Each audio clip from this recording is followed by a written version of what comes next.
नमस्कार मित्र आणि या नवीन यूट्यूब चॅनलमध्ये तुमचं स्वागत आहे। आणि याच्यामध्ये आम्ही तुम्हाला शेळी पालनाविषयी सर्व काही माहिती देत आहोत। तर बऱ्याच बांधवांना माहीत नसते की शेळी पालनासाठी किती खर्च येतो, शेड कसे असावे लागते, नेमकी कोणती साधने त्यासाठी असावे लागतात आणि नेमके शेळ्यांची वैरण कुठल्या प्रजाती वगैरे ठेवल्या जाते, तर त्या रिलेटेड हे यूट्यूब वेबसिरीज बनवत आहोत, त्याच्या थ्रू माहिती देत आहोत। तर इथे मोस्टली आम्ही उस्मानाबादी शेळ्या ठेवत आहोत, तसे सिरो टाईपचे बोकड वगैरे पण ठेवले होते। आणि इथे ज्या काय तुम्ही शेळ्या वगैरे आहेत, तर साधारणतः आम्ही सुरुवातीला 150 शेळ्या ठेवल्या होत्या आणि आठवड्याला आमचे 2 बोकडे तरी इथून विकले जातात बाजारला, म्हणजे 7-8 हजार रुपयाचं एक बोकड असं किंवा 9,000चं बोकड असं विकतो आम्ही। तर हे शेळ्यांचं हे आहे, हे जे तुम्ही पाहू शकता ह्याला गव्हाणी म्हणतात आणि याच्यामध्ये वैरण वगैरे टाकली जाते जेणेकरून शेळ्यांना व्यवस्थित खाता येतं। हे कडणी असे बार वगैरे लावलेले आहेत जेथून म्हणजे व्यवस्थित शेळ्यांना त्याच्यामध्ये सामावता येते। आणि असे प्रत्येक कंपार्टमेंट केलेले सेक्शन केलेले डिवायडर, जेणेकरून प्रत्येक ह्याच्यामध्ये गर्भ असणाऱ्या शेळ्यांचे लहान पिल्लं हे ते बरोबर ठेवले जातात। आणि तुम्ही इकडे शेवटी जे पाहू शकता एक बोकड आहे, हे प्रजननासाठी म्हणून त्याचा वापर केला जातो। हे खूप महाग म्हणून मिळतं आहे आणि ह्याचा सध्या मार्केटमध्ये खूप वापर होतो, यूज होतो आहे। तर साईडलाच आम्ही इथे कोंबड्या वगैरे पण पाळलेल्या आहेत, तर तुम्ही पाहू शकता। तर त्यांचे पण दिवसाला 5 ते 10 अंडे मिळतात, म्हणजे घरगुती खाण्यासाठी पौष्टिक अंडे म्हणून, किंवा कधी ते अंडे पण विकले जातात।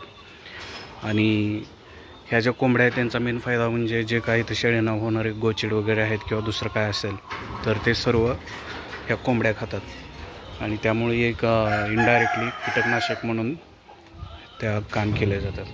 तर सध्या ही सकाळची वेळ आहे, 10:30 झालेले आहेत आणि सकाळी आम्ही ते झालोट वगैरे करतो। त्याच्यानंतर शेळ्यांना हे गव्हाणी वगैरे साफ करून ह्याच्यामध्ये मका टाकली जाते, थोडेसे गहू टाकले जातात खाण्यासाठी एकदम पौष्टिक म्हणून। त्याच्यानंतर वाळली कुट्टी टाकली जाते, सकाळचं हे शेळ्यांचं आहे। त्याच्यानंतर 10:30 ते 11च्या सुमारास शेळ्यांना बरोबर हे केलं जातं, म्हणजे आता जे आपण बघू शकता इकडे कुट्टी जी केली आहे ती शेळ्यांना दिली जाते। प्रत्येक गव्हाणीला म्हणजे शेळ्यांच्या साईजनुसार एक कॅरी टाकलं जातं फुल भरून। तर ही जी कुट्टी आहे ती शेळ्यांना टाकली जाते। आणि कुट्टी मशीनमुळे जो काही चारा आहे तो असा स्मॉल ह्याच्यामध्ये पार्टमध्ये डिवाईड भुगा केला जातो, त्यामुळे त्याचं जास्त नासधूस होत नाही।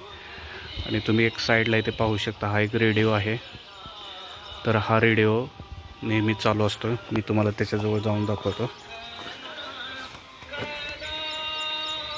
साधारण तुम्ही त्याचा आवाज ऐकला असेल। तर रेडिओला पण खूप मस्त कार्यक्रम असतात, सकाळी 7 वाजता बातम्या लागतात, संध्याकाळी बातम्या लागतात, देवाचे गाणे लागतात, आणि गावाकडच्या लोकांसाठी एकदम ते राईट सुटेबल ह्यानं वर्क करते। आणि शेतीविषयी, शेळ्यांविषयी, पिकांविषयी नेहमी त्याला माहिती दिली जाते। जुन्या पद्धतीचे गाणे असतात, असं वेगळ्या प्रकारचं विचित्र असं काही नसतं त्याच्यावर, त्यामुळं खूप असं मस्त आवड राहते। आणि तुम्ही जे साईडला हे पाहू शकता हे पडदे आहेत, तर हे पडदे कशासाठी लावले, तर कधी पाऊस वगैरे जर जास्त आला तर शक्यतो शेडमध्ये येत नाही, पण जास्त करून तर आम्ही पडदे हे हिवाळ्यासाठी लावले होते, म्हणजे हिवाळ्यात इथे खूप थंडी वगैरे पसरली जाते। तर हे पडदे वगैरे लावले आणि कडनी ते ग्रीन कापड आणखी वरून बांधले की ऊब तयार होते आणि थंडीपासून जे लहान पिले आहेत किंवा शेळे आहेत त्यांचा बचाव होतो इथं। पावसाळ्यामध्ये ते पण कधी यूज केले जाते, आणि त्याच्यासाठी ना आम्ही हातानेच मेकॅनिझम केलं होतं की तुम्ही झूम करून दाखवतो, तिथं एक पॅडलसारखं दिसत आहे तुम्हाला, तर तो सायकलचा पॅन्डल आहे आणि चेन ते गरजा म्हणजे आम्ही आयडिया करूनच हे केलेलं आहे। आणि ते फिरवलं की ते बरोबर वर येतं किंवा खाली जाते स्क्रू, त्याच्यानुसार सर्व पडदे वर खाली होतात। तर हे बोकडा याचं वेट साधारणतः 80-85 किलोचं असेल हे, आणि यांना खूप डिमांड आहे। हा जो सेक्शन पाहू शकता शेळ्यांचा, इथे साधारणतः सर्व बोकडे किंवा पाठरा आहेत, आणि ह्यांचं जे गव्हाण्याचा आकार पाहू शकता तुम्ही, तो कमी ठेवला आहे, म्हणजे यांना इथून बाहेर येत नाही, तर ते कधी खूप बाहेरून उड्या मारतात। आणि ह्यांच्यासाठी एक सेपरेट इथे गव्हाणे ठेवलेले आहे, तर त्याच्यामध्ये ते खातात वगैरे, म्हणजे व्यवस्थित नास वगैरे काही होत नाही। आणि हे सगळं सिमेंट कॉन्क्रीटचं केलेलं आहे, फाउंडेशन एकदम स्ट्रॉंग आहे।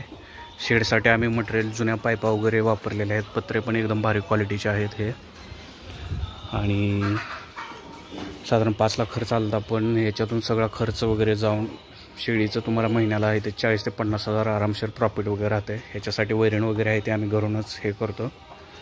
मका वगैरे असेल ते पण घरूनच. आणि यांचं शेळ्यांचं खत जे आहे ते रोज 6 कॅरेट भरून निघतात. मी त्याच्या रिलेटेड पण एक दुसरा व्हिडिओ मी खूप व्हिडिओ बनवलेले, तुम्ही ते व्हिडिओ बघा.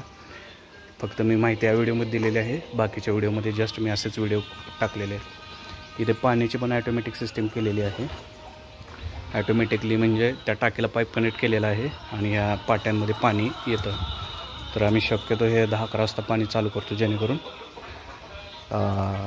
शेळ्या ते पाणी पिऊ नये किंवा हे होणे म्हणजे त्यांना त्रास होईल काय होणे. आणि पाण्यामध्ये पीठ वगैरे टाकलं जातं, जेणेकरून शेळ्यांची आणि पौष्टिकता वगैरे वाढली जाते. तर सध्या शेळ्यांचा रवंतपणा वगैरे सुरू आहे.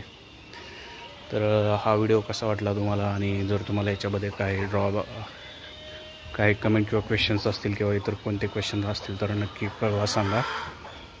आणि आम्ही शेळीतून विकताना साधारणतः सध्या 350 ते 380 रुपये किलोने बोकड विकत असतो, म्हणजे वजन काट्यावरती त्याचं वजन करून. भविष्यात आणखी याचे दर वगैरे वाढू शकतात आणि याला डिमांड आहे मार्केटमध्ये, त्यामुळे इथे तोट्याचा वगैरे काय प्रश्न येत नाही. तर अशा प्रकारे पुरेपूर माहिती द्यायचा प्रयत्न केलेला आहे. तर हा व्हिडिओ जास्तीत जास्त शेअर करा, लाईक करा. आणि तुमचे पण काही इच्छा वगैरे क्वेश्चन्स असतील तर, प्रश्न असतील तर नक्की विचारा. ठीक आहे, बाय बाय.